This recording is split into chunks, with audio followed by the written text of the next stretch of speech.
Charis Shalom, everyone, and welcome to the Christ Laboratory, a place of minds and lives transformation in order to live a better life according to Christ our Lord.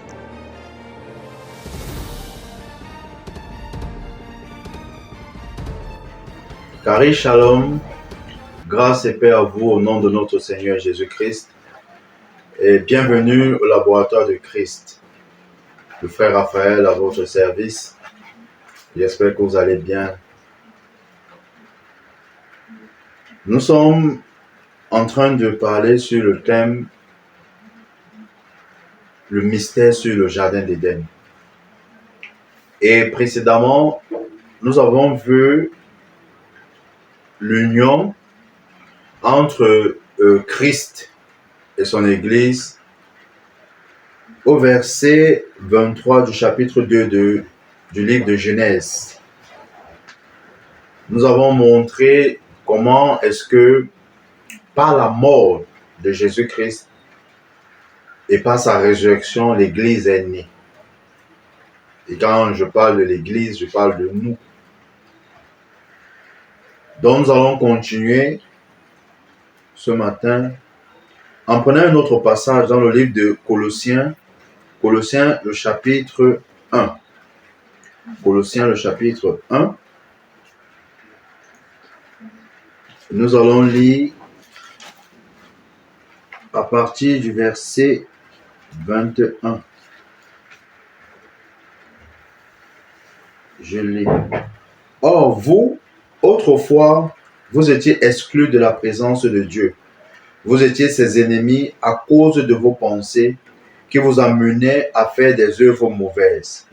Mais maintenant, Dieu vous a réconciliés avec lui par le sacrifice de son Fils, qui a livré à la mort son corps humain pour vous faire paraître saints, irréprochables et sans faute devant lui.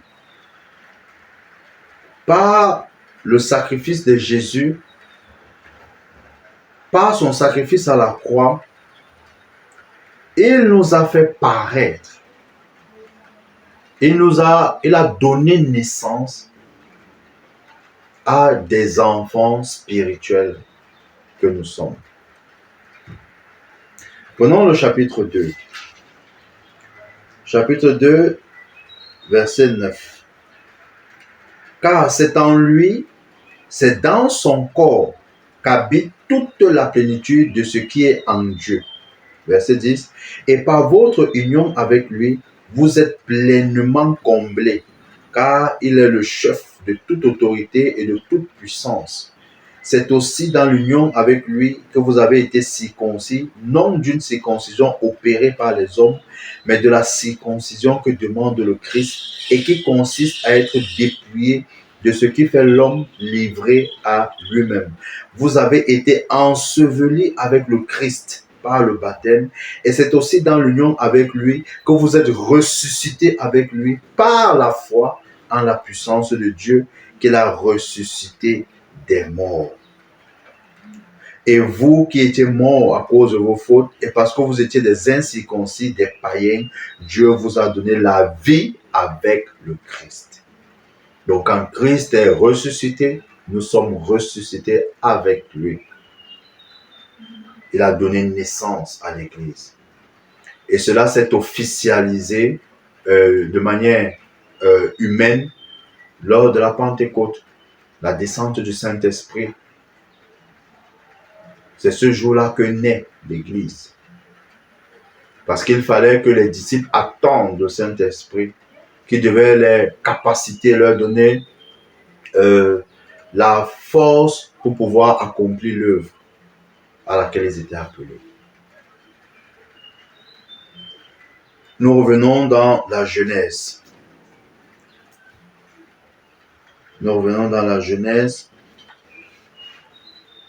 Verset 24 du chapitre 2. C'est pourquoi un homme se séparera de son père et de sa mère et s'attachera à sa femme. Et les deux ne feront plus qu'un. L'homme et sa femme étaient tous deux nus, sans en éprouver aucune honte. Le verset 25 nous dit, l'homme et sa femme étaient tous deux nus, sans en éprouver aucune honte. En d'autres termes, il vivait de manière épanouie, sans culpabilité. Il se réjouissait justement de la vie que Dieu leur avait offerte. Rappelez-vous que avant de mettre l'homme, de placer l'homme dans le jardin, il avait d'abord tout approvisionné, il avait tout mis en place. Et l'homme était le dernier qu'il a placé simplement pour cultiver et garder, pour entretenir, pour se réjouir de toutes les richesses qu'il avait mises à la disposition de l'homme. Alors ils étaient nus, mais ils n'avaient aucun problème, aucune honte, parce qu'il n'y avait pas de culpabilité. Ils ne se reprochaient de rien, irrépréhensible, irréprochable. Maintenant, nous allons au chapitre 3. Le chapitre 3 du livre de la Genèse. Le serpent était le plus tortueux de tous les animaux des champs que l'Éternel Dieu avait fait. Il demanda à la femme, « Vraiment, Dieu vous a dit, ne mangez du fruit d'aucun des arbres du jardin ?» Maintenant, nous entrons dans une autre phase. Parce qu'il est dit ici que le serpent était le plus tortueux de tous les animaux des champs que l'Éternel Dieu avait fait. Le serpent, il était le plus tortueux. En d'autres termes, le plus rusé, le plus malin. Et nous savons que quand on parle de rusé, parce que beaucoup pensent que quand on les traite de rusé, de malin, c'est qu'ils sont forts. En fait, quand quelqu'un est rusé, il est malin, c'est un diable. C'est un diable. Maintenant, il y a une question que nous devrions nous poser. C'est le serpent parle à la femme. Et le serpent pose la question de savoir, vraiment Dieu vous a-t-il dit, ne mangez du fruit d'aucun des arbres du jardin? Le verset 2, la femme répondit au serpent, nous mangeons des fruits des arbres du jardin, excepté du fruit de l'arbre qui est au milieu du jardin. Dieu a dit de ne pas en manger et de ne pas y toucher, sinon nous mourrons.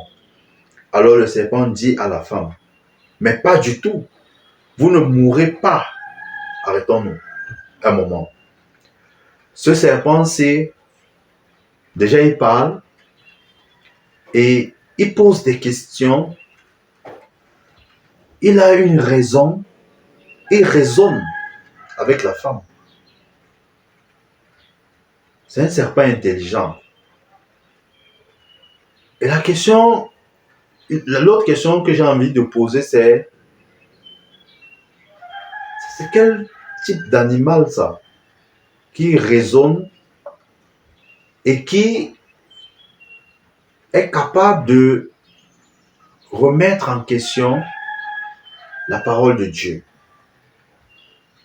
Maintenant, je vais le commentaire que je vais faire a été pris dans un ouvrage dont l'auteur a passé 40 ans de recherche et il a donné plusieurs interprétations dans de telle sorte que celui qui étudie, celui qui cherche pourra trouver la bonne interprétation selon le contexte et le verset qu'il est en train d'étudier. Et c'est ce recueil est intitulé Commentary on the Bible by Adam Clarke. En anglais, Adam Clarke. Et voici ce que veut dire le serpent de Genèse chapitre 3. Le serpent en hébreu, et c'était Nahash ou encore Nakash. Et comme cet ouvrage est en anglais, voici ce qu'il dit. Nakash ou Nahash, le serpent, veut dire he who observes, he who thinks, he who reasons. Pour traduire, ça veut dire celui qui observe, celui qui pense, celui qui raisonne. Et on ne dit pas ce qui pense, ou alors ce qui observe. On dit celui qui. Donc, en lisant ça, on se rend compte que ce n'est pas un animal. Un animal ne pense pas, un animal ne raisonne pas. D'ailleurs, même en philosophie, on a appris que l'homme est un être doué de raison, un être pensant. Alors, certainement, vous allez vous poser la question de savoir, mais qu'est-ce que tu veux dire? Je voudrais que nous regardions d'autres passages. Nous sommes sur le serpent. Ouvrons nos Bibles dans le livre de Matthieu chapitre 3. Matthieu chapitre 3.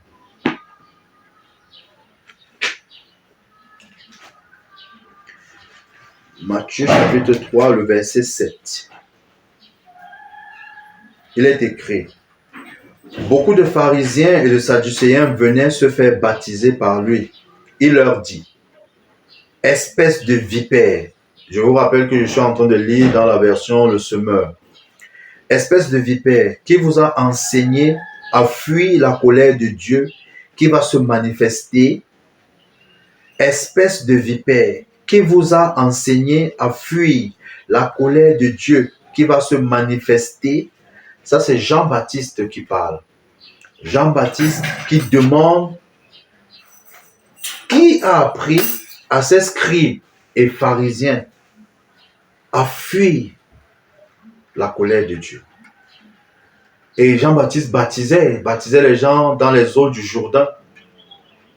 Et les scribes, les pharisiens également sont venus pour se faire baptiser. Et il les appelle des serpents. La question que j'ai envie de me poser encore, c'est: est-ce qu'il s'adresse à des animaux? Ou alors, qu'est-ce qu'il veut dire quand il les appelle serpents, vipères? Regardons un autre passage. Toujours Matthieu chapitre 12. Matthieu chapitre 12. Le verset 34. Il est écrit: espèce de vipère. Maintenant, ça, c'est le Seigneur Jésus qui parle. Espèce de vipère, comment pouvez-vous tenir des propos qui soient bons alors que vous êtes mauvais? Car ce qu'on dit vient de ce qui remplit le cœur. On commence déjà à comprendre ce qui veut dire un serpent. Nous avons vu Jean-Baptiste qui a traité les pharisiens de race de vipères, de serpents. Maintenant, le Seigneur Jésus également appelle ces gens serpents, vipères. Et il leur dit bien: comment est-ce que vous pouvez dire de bonnes choses alors qu'à l'intérieur de vous, vous êtes mauvais? Et je pense pour ma part que ce terme-ci n'est pas différent du terme hypocrite. Ça veut dire autre chose que ce que l'on pense. Un autre passage, Matthieu 23. Matthieu 23.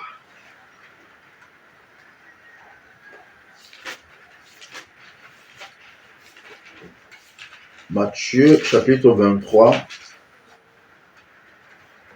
C'est le verset 33 qui nous intéresse, mais nous pourrons lire à partir du verset 29. Malheur à vous, spécialistes de la loi et pharisiens hypocrites. Vous édifiez de somptueux tombeaux aux prophètes, vous couvrez d'ornements ceux des justes. Vous dites, si nous avions vécu du temps de nos ancêtres, nous ne nous serions pas associés à eux pour tuer les prophètes. En disant cela, vous attestez vous-même que vous êtes bien les descendants de ceux qui ont fait périr les prophètes. Verset 32. Eh bien, ce que vos pères ont commencé, portez-le à son comble. Verset 33, le verset qui nous intéresse. Serpents, race de vipères, comment pouvez-vous penser que vous éviterez le châtiment de l'enfer?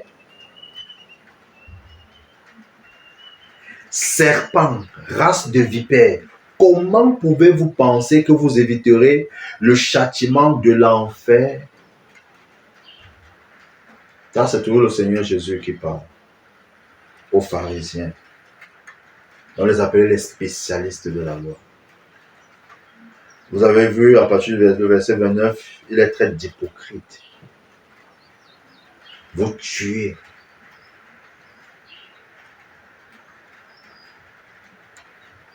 Vous dites autre chose que ce que vous pensez. Vous n'êtes pas des personnes vraies.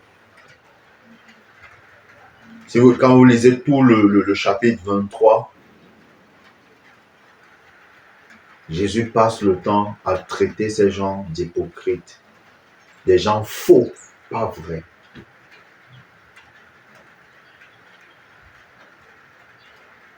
Nous revenons, comme nous sommes en train de parler du serpent, dans le livre de Nombre. Nombre chapitre 21. Nombre chapitre 21.